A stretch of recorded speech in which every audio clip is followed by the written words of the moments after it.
Olá, meus irmãos, a paz do Senhor, tudo bem? Quero deixar uma palavra de Deus ao seu coração. Hoje à tarde eu estava meditando em Mateus 24, Na verdade, agora à noite. E eu li o capítulo inteiro, Deus falou muito comigo. E eu chegando em casa, por coincidência, não, cristocidência, Eu liguei a televisão e eu gosto de assistir muito a presbiteriana de Pinheiros, do pastor Arival e do reverendo Hernando Dias Lopes, E hoje estava pregando o pastor Paulo Júnior. Acabou de pregar 2 horas atrás, lançaram aqui no YouTube. E eu abri e falei assim, vou ver essa mensagem, Gosto muito de ouvir o pastor Paulo Júnior também.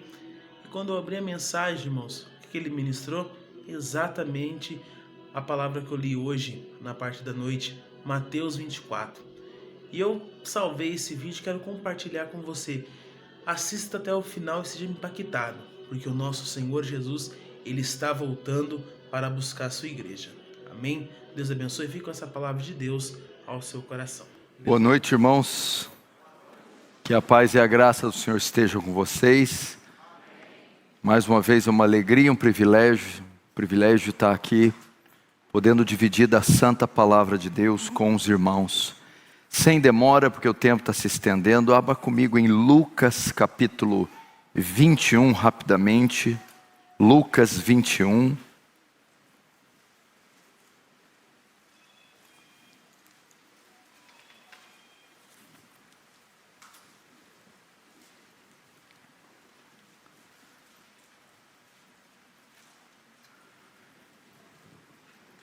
Evangelho de Lucas 21, verso 7, palavras de Jesus.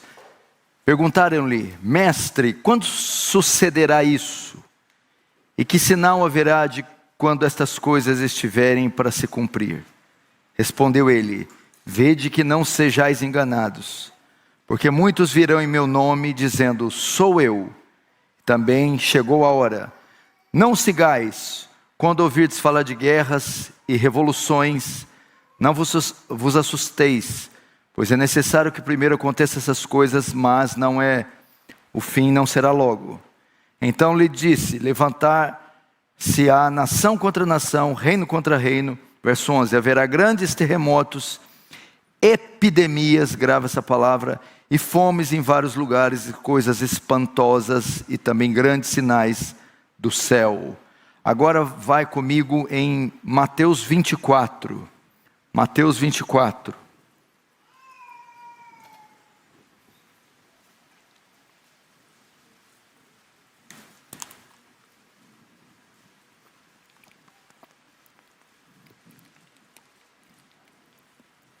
Mateus 24, no verso 4.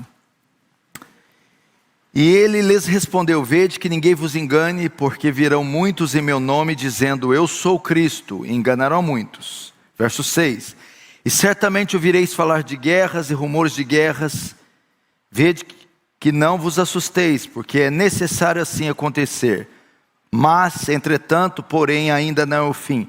Porquanto se levantará nação contra nação, reino contra reino, haverá fomes e terremotos em vários lugares. Verso 8, porém, tudo isso é o princípio das dores. Até aí deixa aberto em Mateus 24.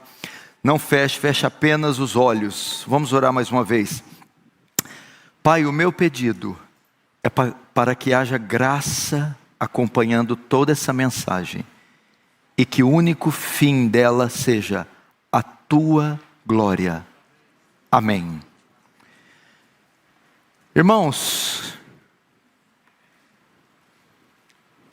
eu creio que talvez o tema mais oportuno para se pregar em nossos dias, o tema mais atual, seja escatologia, seja a volta de Jesus, a segunda vinda, falar sobre o fim, dado aos últimos acontecimentos que têm marcado a nossa sociedade a nível mundial. É impossível olhar para os fatos, olhar para os jornais, olhar para os acontecimentos e ignorá-los. É necessário, porque grande parte desses fatos que acontecem no Brasil, em todo o mundo, são fatos que evidenciam a volta de Jesus, fatos que estão ligados aos sinais da sua vinda. Por isso temos que falar sobre o fim. Na última segunda-feira aqui no Conexão, Hernandes Dias Lopes falou sobre o fim. Na última Consciência Cristã que eu estive, o tema foi o fim. John MacArthur recentemente deu uma entrevista e falou sobre o fim. Pastor Erival tem falado sobre o fim. Augusto Nicodemos regularmente tem falado sobre o fim. Leandro Lima tem falado sobre o fim. É um tema para ser abordado, para ser trazido. O fim dos tempos. Esse mundo que você vê, essa era, essa história, vai ter uma consumação, vai chegar num final. Sabemos que haverá este fim. Não é novidade para nós e não é de hoje que falamos sobre isso. A Bíblia tem farto material a respeito do fim. A Bíblia menciona sobre isso, sobre o fim e todos os seus desdobramentos. E nós estamos vivendo um período que dura quase 2 anos, que tem marcado o mundo todo. É o advento do coronavírus, da pandemia do coronavírus, que mobilizou o mundo, que dobrou o mundo, que botou o mundo de joelhos, que fez com que o mundo entrasse em um colapso nas mais diversas áreas. Coronavírus, sem sombra de dúvidas, é uma das pestes mais marcantes de toda a história da humanidade. Eu não digo no seu poder de fogo, do seu poder de morte, porque tiveram outras pestes mais mortíferas, mas na sua capacidade de mobilizar o mundo todo ao mesmo tempo. E eu acredito que nenhuma outra peste conseguiu fazer isso, conseguiu mobilizar, paralisar, mover o mundo todo no mesmo tempo.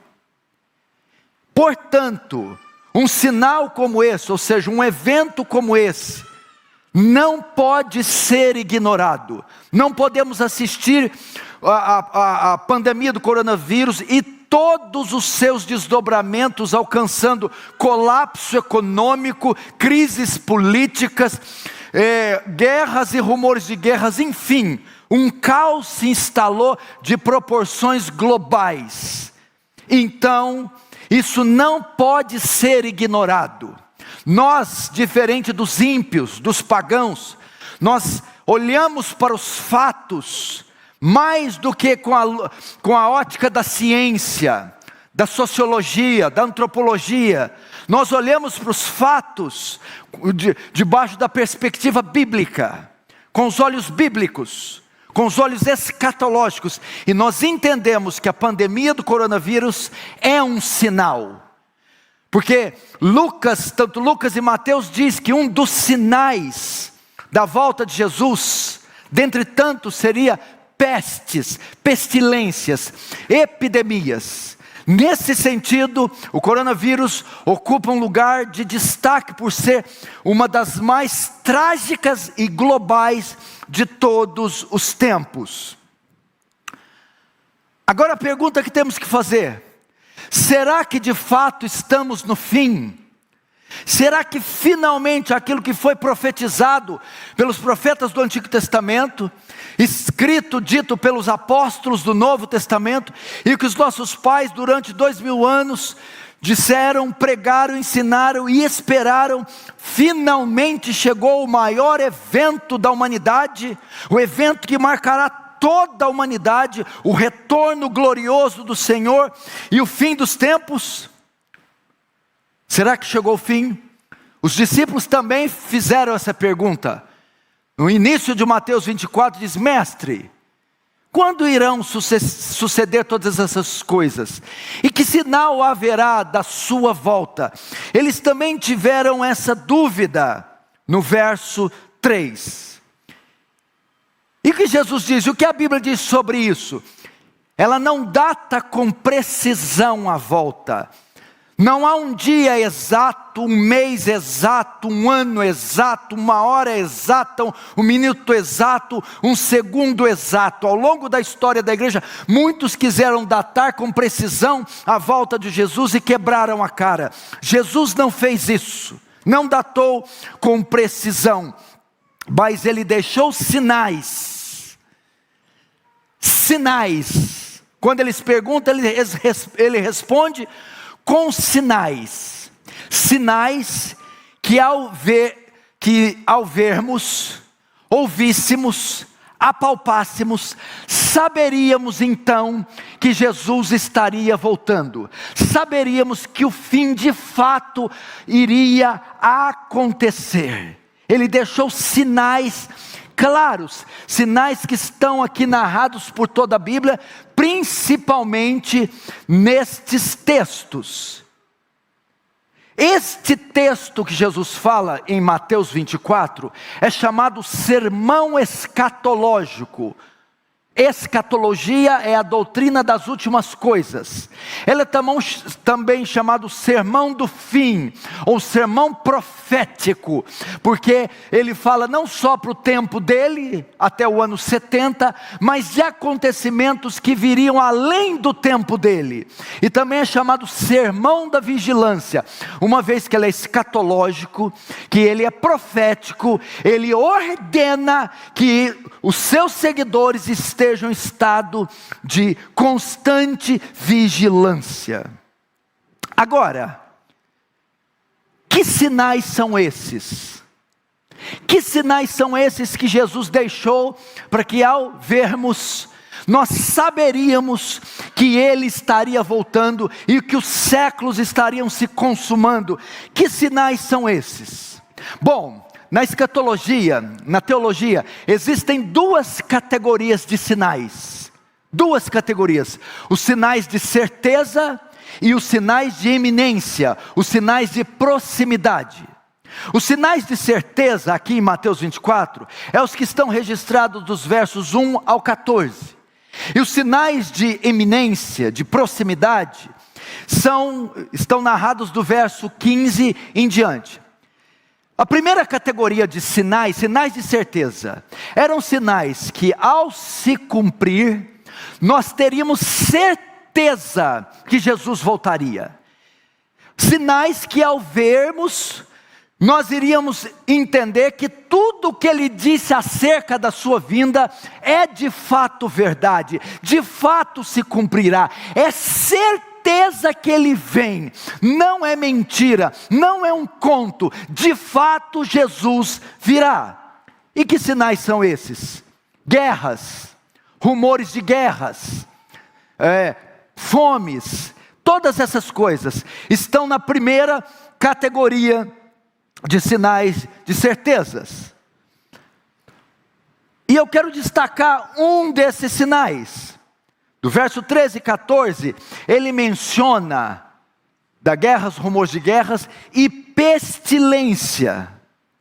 Ou seja, a pandemia do coronavírus é um sinal da volta de Jesus, isso está claro, inequívoco. Por mais que haja dezenas de milhares de especulações em torno da origem, do propósito, o fato é que está aí, está matando, está colapsando o mundo, é um sinal, é uma praga e é uma peste nítida, é uma evidência cabal da volta de Jesus, é um sinal.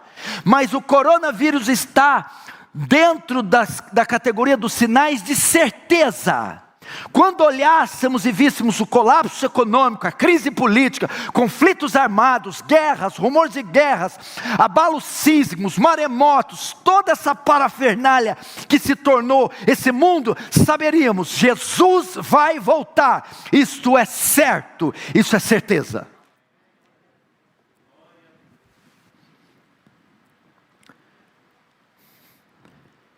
E muitas pessoas, quando olham para esses sinais, como foi o tsunami da Indonésia, o outro que teve no Japão, esses conflitos armados, desde da Guerra do Golfo, do Vietnã, ou da Segunda Guerra de Adolf Hitler. Imaginava-se que era o fim ao ver aqueles sinais. E esse sinal do coronavírus fez com que muitas pessoas começassem a tomar atitudes drásticas, dizendo: agora Jesus volta. Entretanto, você precisa entender que mesmo uma praga desta proporção, que traz todos os desdobramentos em outras áreas da sociedade, sim, de fato é um sinal do fim, mas ele é o sinal de certeza, porque o verso 6 diz assim, de Mateus 24: e certamente vireis falar de guerras, rumores de guerras, vede não vos assusteis, porque é necessário assim acontecer, porém ainda não é o fim. É um sinal, não é um sinal que Jesus está próximo, é um sinal que é certo que Jesus vem, é certa a sua vinda, tudo que ele disse vai se cumprir, porque o texto diz: quando vocês virem todo esse colapso, não assustem, é necessário, porém, ainda não é o fim. Então esses sinais que nós estamos vendo estão na categoria dos sinais de proximidade. Agora há uma segunda categoria de sinais da volta de Jesus. São sinais de proximidade. Sinais que ao vermos, saberíamos que agora está próximo, está pertinho, agora ele volta. Sinais de iminência. O que é iminência? Um retorno abrupto, rápido. E Jesus deixa essa categoria de sinais, para que quando a igreja percebesse, os visse, então ela saberia com precisão: agora o fim chegou. Que sinais são esses? Pelo menos dois, se der tempo eu falo o terceiro, que são sinais de proximidade. O primeiro sinal é a apostasia. Paulo, falando aos Tessalonicenses que estavam com dúvidas quanto ao retorno de Jesus, achavam que ele já tinha voltado, porque uma carta estava circulando dizendo que ele veio, e os cristãos estavam tristes porque não contemplaram a vinda de Jesus. Paulo vai corrigir dizendo: não, isso não acontecerá. O que não acontecerá? O fim, a volta, sem que antes, e ele menciona dois sinais de proximidade. E isso não acontecerá, a volta, a consumação desse século, sem que antes venha. Primeiro sinal de proximidade, a apostasia. Para que Jesus volte, apostasia é um sinal que se cumpre em toda a sociedade mundial, se cumpre entre todos os povos da terra. É um período, é uma condição moral e espiritual que o mundo estará quando Jesus voltar. É um sinal global e mundial. O que é apostasia? Apostasia, na qual Paulo e Jesus se refere antes da sua volta, ela abrange dois aspectos. Ela alcança o mundo pagão, secular, e depois o mundo religioso. Primeiro, a apostasia fala do quê?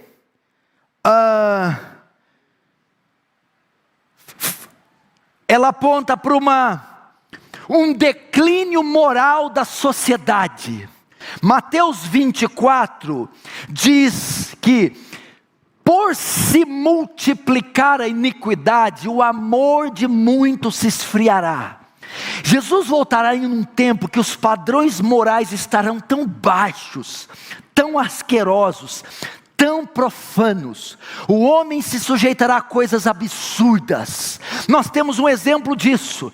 Antes de vir o dilúvio, a volta, o fim, aconteceu o quê? A corrupção do gênero humano, e toda a sorte dos pensamentos do homem era só má continuamente. Vai chegar um período da nossa sociedade que a degradação moral estará tão grande, que o padrão moral estará num nível tão baixo, que seria inimaginável ver isso. É um dos sinais da volta de Jesus, a corrupção do gênero humano. Blasfêmias, abusos, orgias, bacanais. Uma outra amostra disso é Gênesis 18 e 19, quando choveu fogo e enxofre, é um tipo do fim. O fim precedeu o quê?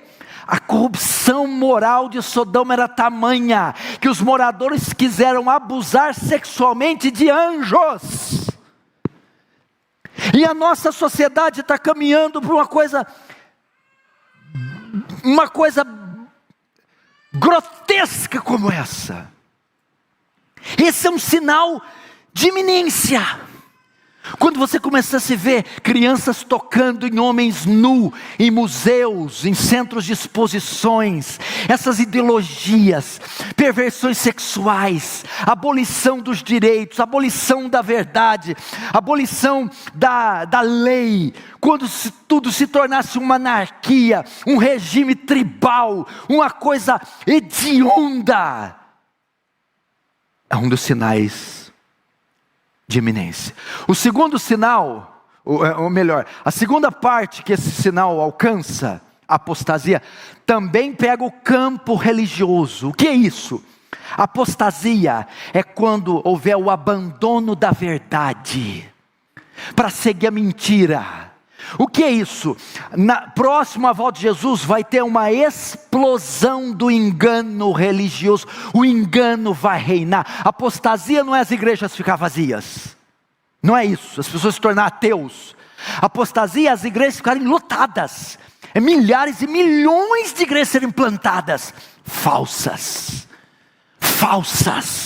Hereges por toda parte, falsa doutrina, falsa igreja, falsos pastores, falsa teologia, falsa pregação, falsos cristãos por toda parte. Esse seria um grande sinal. 1 Timóteo capítulo 4 diz que o Espírito expressa, que o Espírito diz veementemente que nos últimos dias apostatarão alguns da fé, dando ouvido a espíritos enganadores e a doutrinas de demônios. Na segunda quarta, no mesmo capítulo, diz que, e tendo comichão no ouvido, não suportarão ouvir as sãs doutrinas, mas amontoarão para si doutores conforme as suas concupiscências.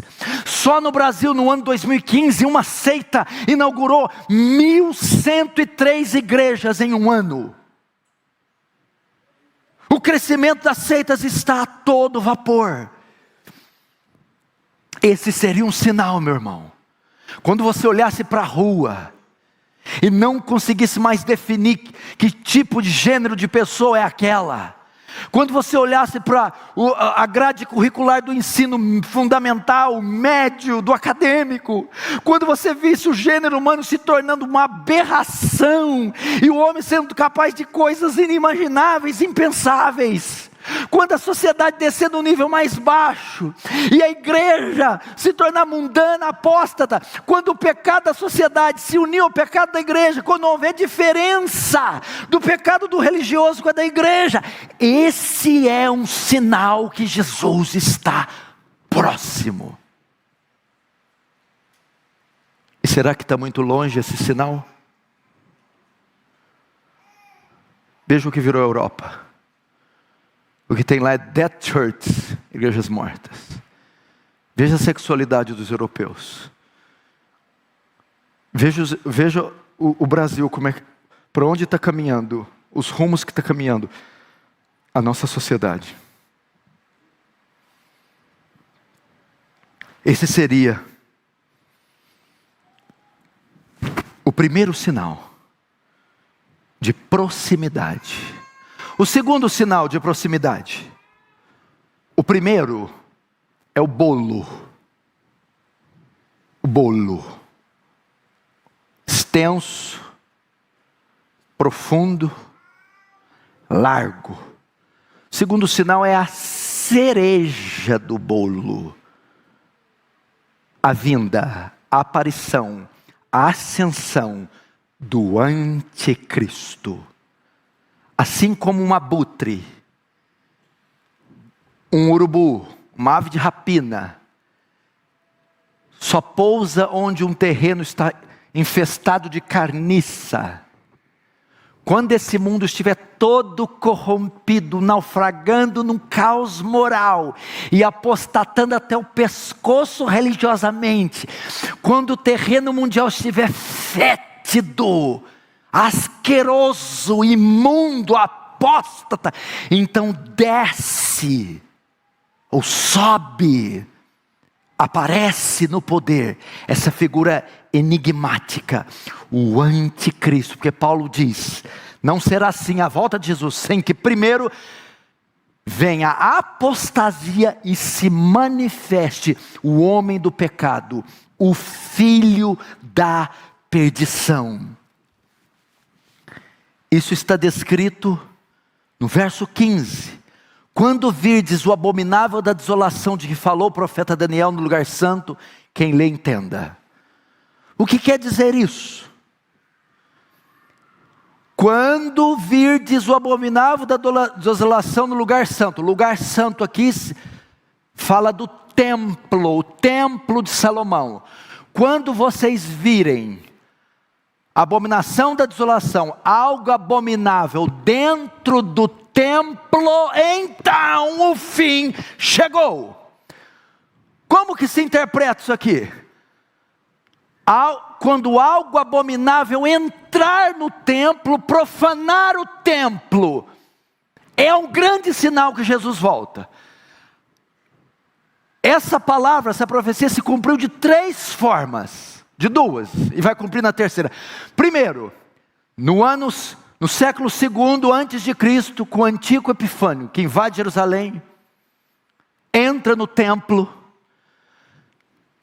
edifica um altar e sacrifica vísceras de porcos. O porco é um animal imundo para o judeu.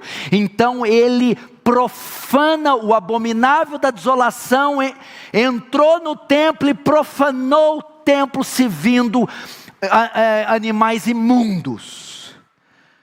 A segunda maneira de se cumprir aquele versículo que Jesus está dizendo, foi no ano 70, quando Tito invade Jerusalém e destrói, saqueia, põe fogo no templo, abominável da desolação.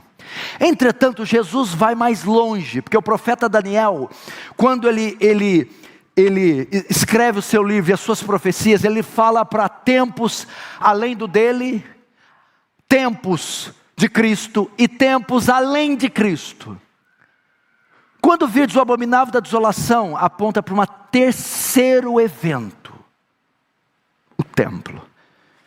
Algo abominável vai entrar no templo, mas não tem jeito mais de entrar, porque o templo foi destruído, e não vai ser construído mais, até foi, né? Mas aqui do lado, tinha que ser no Brasil, né? Eu não dou conta disso não. Eu já perdi até o fio da meada para pregar. Eu lembrei do templo. Está aqui, ó. E até tem um anticristo lá. Falseta, mas tem lá. Fraquinho. Anticristinho. Está lá. A coisa que saça. O que é isso? Como é que algo abominável vai ser profanar o templo se o templo foi destruído? Veja só. A figura que aparece aqui é do anticristo escatológico, chefão, entrando no templo. A escatologia dispensacionalista entende que para se cumprir esse texto, vai ter que ser reconstruído um terceiro templo em Jerusalém. Então o anticristo sobe no poder, invade e faz de Jerusalém capital da adoração a partir do templo. Não, o véu não vai ser costurado, ele foi rasgado. A ordem levítica caiu no ano 70 com a derrubada do templo. Estamos agora no período da igreja. O que significa então o abominável da desolação no templo? Quando, no Novo Testamento, quando Paulo fala templo, ele usa a palavra grega naos. Todas as vezes que se refere a templo, ele fala naos. A palavra naos se refere à igreja. Igreja. Jesus diz: quando vocês virem o anticristo tomando o controle, a liderança da igreja, porque a Bíblia diz: o filho da perdição, o qual se assentará no templo, parecendo ser Deus. O que é se assentar no templo? Se ele foi destruído, vai ser reconstruído? Não. Quando o anticristo tomar o controle da igreja visível, física, mundial, quando ele se denominar chefe da igreja apóstata, mundana, então vocês saberão que o fim está próximo. Essa é o segundo grande sinal de iminência: a ascensão do anticristo, o abominável da desolação, da que falou o profeta Daniel. Agora, quando sucederá isso? Quando é que o anticristo vem? Preste atenção. Daniel profetiza 70 semanas. Essas 70 semanas marcam um período do cativeiro até a volta final de Jesus. O fim dos tempos. Ele vê além desse mundo, até para o outro mundo. Das 70 semanas, já se cumpriram quantas? Nós estamos nesse momento na última semana de Daniel, na 70ª semana. É que nós estamos vivendo 70 semanas. Só que no livro de Apocalipse é citado um tempo, 2 tempos e metade de um tempo. O que quer dizer um tempo, 2 tempos e metade de um tempo? 1 mais 2, 3. Mais metade de 1, 3 e meio. 3 e meio é metade do quê? 7. 7 é o número do quê? De uma semana. Uma semana tem quantos dias? 7, 70 semanas. Metade de uma semana é quanto? 1 tempo, 2 tempos e metade de um tempo, 3 e meio. Daniel diz que a última semana seria dividida no meio. 3 e meio para um lado, 3 e meio para o outro. Portanto, nós estamos na última semana, na 70ª semana de Daniel. Agora, em qual das duas metades? Em qual período da última? Nós estamos na primeira metade da última semana. Estamos na última, mas como ela foi dividida em duas, estamos na primeira metade. Essa primeira metade é destinada ao quê? Como eu sou de escatologia amilenista, eu não creio no milênio literal. Paulo não falou de um milênio literal aqui na terra. Jesus não falou em nenhum dos evangelhos de um milênio literal de 1000 anos aqui na terra. Os outros apóstolos não falaram. O Novo Testamento não fala de um milênio literal na terra. Só uma menção disso em Apocalipse capítulo 20. Significa que é uma linguagem simbólica. A primeira metade da última semana é o milênio. O milênio é o período do reino de Cristo, que vai da primeira à segunda vinda do Senhor. Nós estamos exatamente no milênio. E ele começou quando Cristo veio na terra, morreu e ressuscitou. É o período destinado à igreja, ao avanço do reino, à pregação do evangelho, às missões transculturais. É o cavalo branco, é Cristo, o reino e a mensagem do rei. É isso que nós estamos vivendo. Não faz sentido um milênio literal depois da vinda de Jesus. Redimidos morando aqui com ímpios. Vai haver 2 ressurreições. Não faz sentido. Porque o Apocalipse é simbólico, não é literal. Vi um cordeiro com uma espada saindo da boca. Era um carneirinho com a espada lá? Era Cristo e a espada era a palavra. E o anticristo?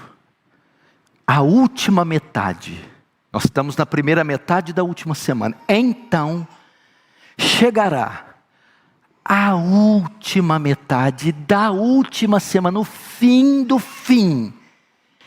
Se a primeira metade é destinada ao avanço do reino, ao período da igreja, a segunda metade é destinada ao anticristo. E é o período que nós chamamos a grande tribulação. A grande tribulação. É o que o texto diz, verso 21. Porque nesse tempo haverá grande tribulação, como desde o princípio até agora não tem havido, nem haverá jamais. Irmãos, esse é um período destinado para a ascensão do anticristo. E por que Jesus associa a ascensão do anticristo com uma grande tribulação? A palavra tribulação não tem nada a ver com ímpio. A igreja não passa a grande tribulação, não, a igreja não passa as taças da ira, do juízo. A tribulação a igreja passa, porque a palavra tribulação quer dizer provação, teste. Ímpio não é provado, não é testado. A grande tribulação é um período destinado para que o anticristo persiga a igreja, hostilize a igreja, martirize a igreja, encarcere a igreja. O anticristo na última semana final desencadeará a maior perseguição já vista sobre a face da terra, sobre os cristãos. E o verso 22 mostra a intensidade da grande tribulação ou da perseguição do anticristo. Verso 22. Não tivesse aqueles dias sido abreviados, ninguém seria salvo. Mas por causa dos escolhidos, tais dias serão abreviados. Sabe o que Jesus está dizendo? A primeira metade durou quanto tempo? Começou com a vinda de Jesus. Não terminou ainda. 2021 anos. Primeira metade da primeira semana. Se a segunda metade do anticristo for mais 2000 anos, não sobra ninguém vivo. Que o que Jesus fez, se aqueles dias não fossem encurtados, diminuídos, a perseguição, as atrocidades, meu irmão, o anticristo vai promover um culto de adoração a Satanás. Ele vai se declarar Deus e vai arrogar a adoração para si. Vai ser um tempo de caos nessa terra, de escuridão jamais vista. O culto ao demônio será promovido, estabelecido. A Bíblia será banida dos púlpitos. Vai ser proibido mencionar o nome de Jesus. Vai ser um período terrível, marcado por intensa perseguição. Agora o que tem que ficar para nós assim, tudo bem, pelo que o Senhor disse, sinais de certeza e de iminência. Nós estamos no de certeza. Então, a gente não viu, bom, a apostasia está aí, mas não está aquela catinga ainda, aquele fedozão que o Senhor falou, está fedido, mas está dando para suportar. E esse homem do pecado não apareceu. Então quer dizer que nós estamos na primeira metade. Aí vai vir a segunda, menor, destinada para o anticristo, para a grande tribulação, é o fim do fim. Agora a pergunta que você tem que fazer, tudo bem, nós estamos na primeira metade, mas em que fase, Arival, da primeira metade? Eu acredito, meus irmãos, que o cenário mundial, principalmente com a chegada desse vírus, está se desenhando um período que parece que estamos chegando no final da primeira metade, quase fazendo a transição para a última metade. Sim, nós estamos na primeira, mas me parece que ela está bem próxima de terminar, porque o quadro está sendo pintado, apostasia. E tudo está sendo preparado para um cenário onde um líder mundial, político, militar e religioso governe. Já estou terminando, não fique nervoso. Agora, que relevância tem isso? Qual o sentido dessa pregação? Hoje, o que nós estamos vivendo, já vimos furacões, guerras de tudo quanto é sorte. 2 guerras levaram mais de 100 milhões de pessoas. Terremotos, tsunamis, pestes. Estão acontecendo. O que Jesus diz? Verso 8. Porém, tudo isso que está acontecendo em Brasília, nos Estados Unidos, no Afeganistão, tudo isso que está acontecendo na ciência, na tecnologia, é o princípio das dores. Preste atenção, gente. Jesus não arrota palavras sem sentido. O que ele quis dizer com o princípio das dores? A pandemia do coronavírus, esse colapso político, econômico, esse negócio, meu irmão, a terra está surtada. Estes sinais, para Jesus, são chamados princípio das dores.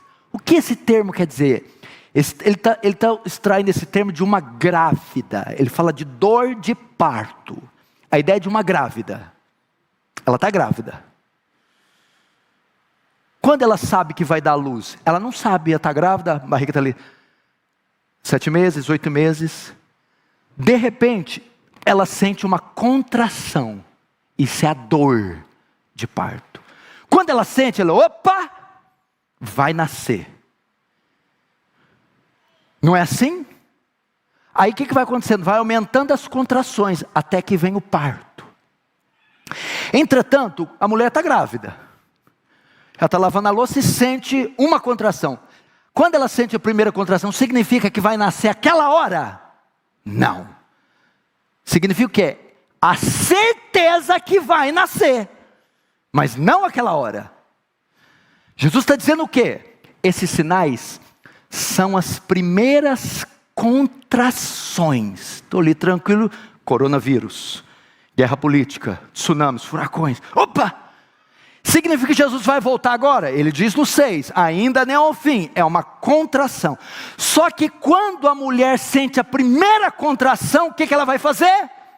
Ela vai se preparar. Ela sabe, ela tem certeza que vai nascer. Só que ela sabe que não é naquela hora, mas que vai. Ela vai fazer o quê? Ligar para o marido, agendar com o médico, preparar a equipe, levar o enxoval. Ela vai se preparar para o parto, que foi anunciado com a primeira contração. O que o Senhor está nos dizendo? Todos esses sinais à nossa volta, que podem estar fazendo a transição da a primeira metade para a última, é para que nós nos preparemos. A igreja tem que se preparar. O parto está chegando. Jesus está voltando. Os séculos vão se consumar. Essa era terá um fim. Maranata, ora vem Senhor Jesus. E eu estou deixando esses sinais, contrações, para que vocês se preparem para o parto. Essa é a palavra. Essa é a palavra. É isso que nós temos que colocar. Porque a volta do Filho do Homem será semelhante aos dias de Noé.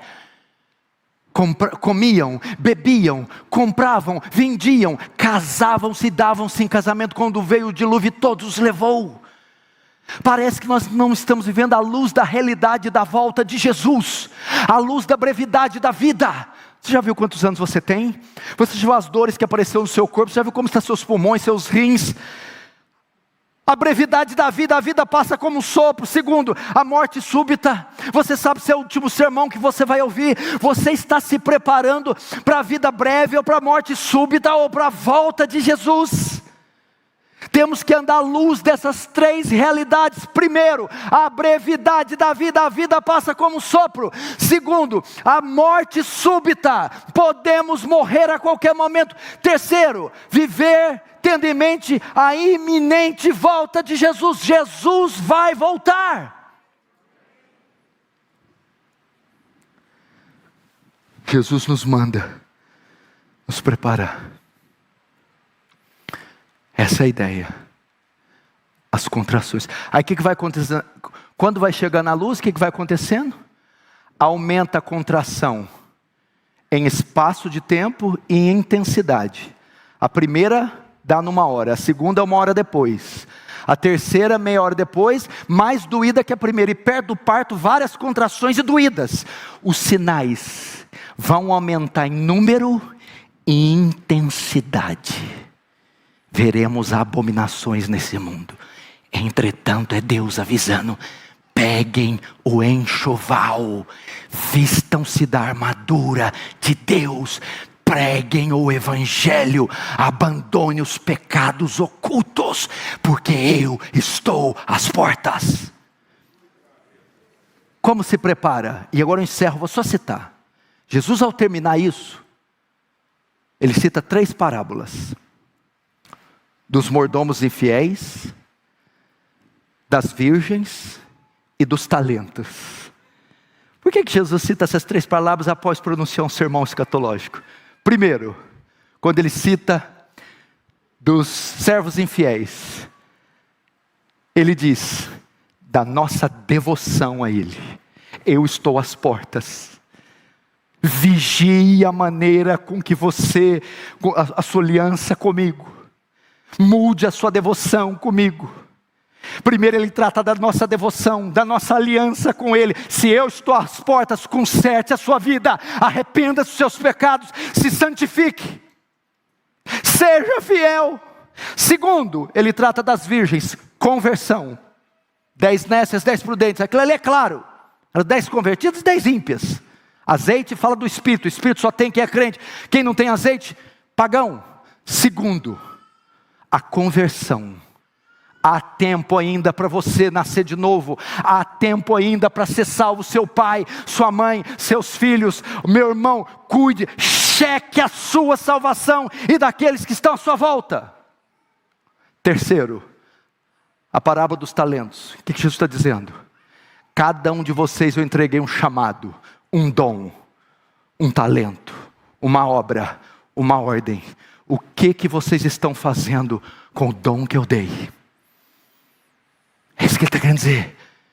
Cuidem da devoção pessoal de vocês.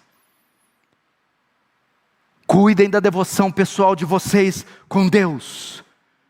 Cuidem da conversão de vocês e dos seus familiares.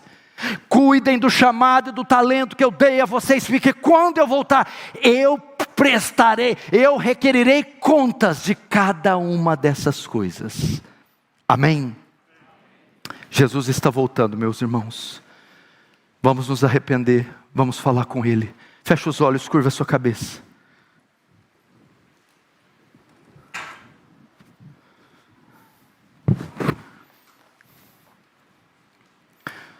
Como é que está a tua vida? Jesus está próximo. Estamos na última semana, a sua primeira metade. Quase indo para a segunda. Como está a sua vida? Você está preparado para a volta dele? As primeiras contrações já começaram. O parto vai vir. Você está vestido da justiça de Cristo? Está vestido da armadura? Como está o seu tributo diário a Ele? A sua devoção pessoal, a sua aliança com Ele? Sua pureza, sua santidade, sua vida de oração, seu conhecimento escriturístico, sua integridade moral. Como é que estão as questões de foro íntimo? Aquilo que você pensa, o que é interior, que o homem não vê. Segundo, e a conversão? Tem certeza que é nascido de novo? Tem certeza que você é crente? Que é trigo e não joio? Que é ovelha e não bode? Que é virgem nécia? Que é virgem prudente e não nécia? Oh, meu irmão. E terceiro, seus talentos. Você tem enterrado eles? Qual posição você ocupa no reino de Cristo, meu irmão? Qual posição você ocupa? Atende o seu chamado. É diaconia, evangelismo, missões, pastorado, limpeza, apoio. Cristo vem e vai pedir conta dos teus talentos. Cristo vem. Senhor Jesus, não nos deixa, quando chegar aqui, encontrar uma igreja morta, inoperante, mundana, carnal, egoísta, ensimesmada. Senhor, precisamos daquele azeite, daquele bálsamo derramado no Pentecostes. Oh Deus, que fez aqueles homens virar de pernas para o ar, a sociedade da sua época, camponeses, donas de casa, pescadores, poderosos na palavra, na oração, donas de casa, trabalhadores, operários íntegros, retos. Faz de nós tais homens. Espírito Santo, acorda a igreja, chacoalha a igreja, aviva a igreja, santifica a igreja. Deita fora os ídolos, meus irmãos. Confesse pecados ocultos. Se recrute no ministério, no serviço. Porque Cristo vem. Cristo vem. Cristo vem. Que a igreja esteja preparada. Em nome de Jesus. Amém. Amém. Estarei indo de viagem. Deus abençoe vocês. Eu trouxe alguns livros. Tem esse aqui que eu lancei recentemente, Como Passar o Dia com Deus.